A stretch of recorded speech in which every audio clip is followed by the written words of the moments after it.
خوبصورت واقعہ کسی صاحب سے سنا، آپ کی نظر کرتی ہوں۔ وہ گرمیوں کی ایک تپتی دوپہر تھی۔ دفتر سے میں نے چھٹی لی ہوئی تھی کیونکہ گھر کے کچھ ضروری کام نپٹانے تھے۔ میں بچوں کو کمپیوٹر پر گیم کھیلنا سکھا رہا تھا کہ باہر بیل بجی۔ کافی دیر کے بعد دوسری بیل ہوئی تو میں نے جا کر دروازہ کھولا۔ سامنے میری ہی عمر کے ایک صاحب کھڑے تھے۔ السلام علیکم، انہوں نے نہایت مہذب سے سلام کیا۔ پہلے تو میرے ذہن میں خیال گزرا یہ کوئی چندہ وغیرہ لینے والے ہیں۔ ان کے چہرے پر داڑھی خوب سج رہی تھی اور لباس سے وہ چندہ مانگنے والے ہرگز نہیں لگ رہے تھے۔ جی فرمائیے، میں نے پوچھا۔ آپ طاہر صاحب ہیں؟ جی، میں نے مختصر جواب دیا۔ وہ مجھے رفیق صاحب نے بھیجا ہے۔ غالباً آپ کو کرایہ دار کی ضرورت ہے۔ ہاں، مجھے اچانک یاد آیا کہ میں نے دفتر کے ایک ساتھی کو بتایا تھا کہ میں نے اپنے گھر کا اوپر والا پورشن کرائے پر دینا ہے۔ اگر کوئی نیک اور چھوٹی سی فیملی اس کی نظر میں ہو تو بتائے۔ دفتر کی تنخواہ سے خرچے پورے نہیں ہوتے۔ مجھے افسوس ہوا کہ میں نے اتنی دھوپ میں کافی دیر اسے باہر کھڑا رکھا۔ اسے 6 ماہ کے لیے مکان کرائے پر چاہیے تھا کیونکہ اپنا مکان وہ گرا کر دوبارہ تعمیر کروا رہے تھے۔ میں نے 3000 کرایہ بتایا لیکن بات 2000 پر پکی ہو گئی۔ وہ چلے گئے تھے۔ وہ چلا تو گیا، مجھے افسوس ہونے لگا کہ کرایہ کچھ کم ہے۔ اوپر ایک چھوٹا سا کمرہ اور صرف باتھ روم تھا۔ مجھے اپنی بیوی کا دھڑکا لگا ہوا تھا کہ اسے معلوم ہوگا تو کتنا جھگڑا ہوگا، اور وہی ہوا۔ بقول اس کے 2000 تو صرف بچوں کی فیس ہے۔ مجھے اس نے کافی برا بھلا کہا اور میں چپ چاپ سنتا رہا اور اپنی قسمت کو کوستا رہا۔ میں نے MSc بہت اچھے نمبروں سے کیا تھا، اس لیے فوراً نوکری مل گئی۔ نوکری ملی تو شادی بھی فوراً ہو گئی۔ میری بیوی بہت پڑھی لکھی تھی، وہ بھی ایک انگریزی اسکول میں پڑھاتی تھی۔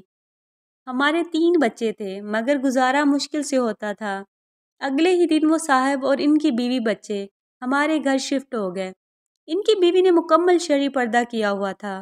دونوں بڑے بچے بہت ہی مہذب اور خوبصورت تھے، چھوٹا گود میں تھا۔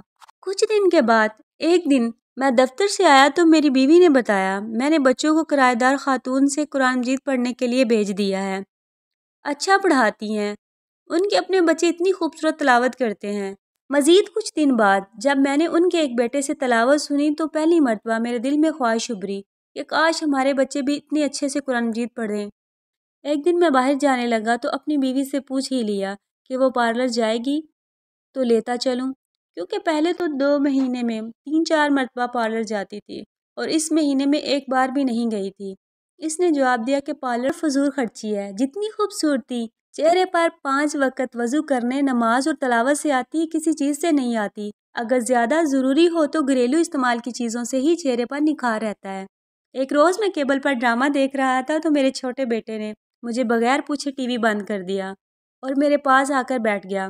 بابا، یہ بیکار مشغلہ ہے، میں آپ کو اپنے نبی حضرت محمد صلی اللہ علیہ وآلہ وسلم کا ایک واقعہ سناؤں؟ مجھے غصہ تو بہت آیا لیکن اپنے بیٹے کے زبانی جب واقعہ سنا تو میرا دل بھر آیا۔ یہ تمہیں کس نے بتایا ہے؟ میں نے پوچھا۔ ہماری استانی محترمہ نے۔ وہ قرآن مجید پڑھانے کے بعد آپ صلی اللہ علیہ وآلہ وسلم اور صحابہ کرام کے متعلق بتاتی ہیں۔ اپنے گھر کی اور بیوی بچوں کی تیزی سے بدلتی حالت دیکھ کر میں حیران ہو رہا تھا۔ ایک روز بیوی نے کہا کہ کیبل کٹوا دیں، کوئی نہیں دیکھتا اور ویسے بھی فضول خرچی ہے، اوپر سے گناہ ہے۔ چند روز بعد بیوی نے شاپنگ پر جانے کو کہا تو میں بخوشی تیار ہو گیا۔ اس نے کافی دنوں بعد شاپنگ کا کہا تھا، ورنہ پہلے تو آئے دن بازار جانا رہتا تھا۔ کیا خریدنا ہے؟ میں نے پوچھا۔ برقع۔ کیا؟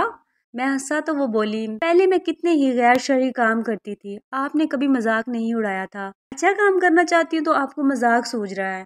میں کچھ نہ بولا۔ پھر چند دنوں بعد اس نے مجھے کافی سارے پیسے دیے اور کہا فریج کی باقی قیمت ادا کر دیں۔ اتنے پیسوں کی بچت کیسے ہو گئی؟ بس ہو گئی، وہ مسکرائی۔ جب انسان اللہ کے بتائے ہوئے کام پر چلنے لگے تو برکت خود بخود ہو جاتی ہے۔ یہ بھی وہ کرایہ دار خاتون نے بتایا ہے۔ سکون میرے اندر تک پھیل گیا۔ میری بیوی اب نہ مجھ سے کبھی لڑی نہ شکایت کی، بچوں کو وہ گھر میں ہی پڑھا دیتی ہے۔ خود بچوں کے ساتھ قرآن مجید تجویز سے پڑھنا سیکھ رہی تھی۔ وہ خود نماز پڑھنے لگی تھی اور بچوں کو سختی سے نماز پڑھنے بھیجتی۔ مجھے احساس ہونے لگا کہ نجات کا رستہ تو یہی ہے۔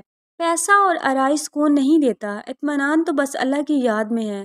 مجھے اس دن 2000 کرایہ تھوڑا لگ رہا تھا، آج سوچتا ہوں تو لگتا ہے وہ تو اتنا زیادہ تھا کہ آج میرا گھر سکون سے بھر گیا ہے۔ جزاک اللہ۔